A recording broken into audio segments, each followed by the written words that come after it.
And today I'd like to recognize our unsung heroes, the sustainers enabling America's joint force to unleash this devastating firepower 24/7.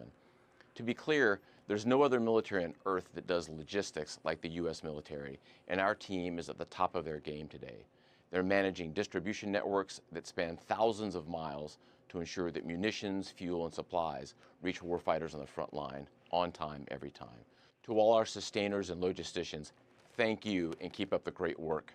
Well, you're welcome, and that starts with having a low supply kit right here at 100. That means I'd have to spawn 15 times to use up all that I would have made with this truck run. And the reason I'm making this truck run is to pay forward, to pay in advance what I intend to use by spawning for the next 15 lives. And not that I'm keeping track of that exactly, but the sentiment at least must be there. And because supply is so important, and good players on the Russian team understand this, Rinkman has already been here placing mines and guarding the depot. I'm pulling up in this truck as bait for him.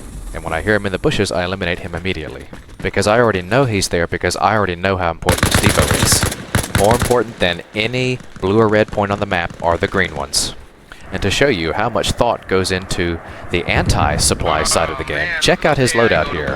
He's got his RPGs, but look, a Soviet resupply pack, which he is using the supplies at this base to refill his rockets with. What they're using there. But he's here to play Farmer Reforger, where he comes to blow up all these unguarded, unprotected, naive trucks and truck drivers with his RPG spam. But when someone actually knows he's there and bothers to fight back, he's just like any other player.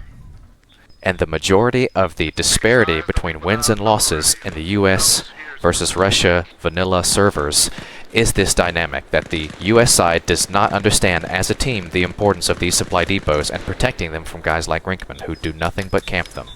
And the reason that they are so important is because they refill at a rate of a 100 per supply per cache, and there's multiple caches on each depot, every 5 seconds. So every 5 seconds, there is 5 respawns worth of supply.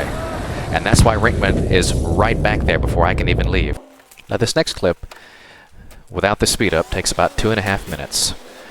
And so when you divide how much supply is being generated by that cache by how much time it takes me to drive to the nearest base, which is MOB, 2.5 minutes for 1,500 supply, divided by 2.5 gives you 600 supply a minute, divided by 100 gives you 6 lives every minute that this route can support for people respawning at 100 supply. So remember, it is always your job to deliver your supply for your spawns, not ask for them when they run out.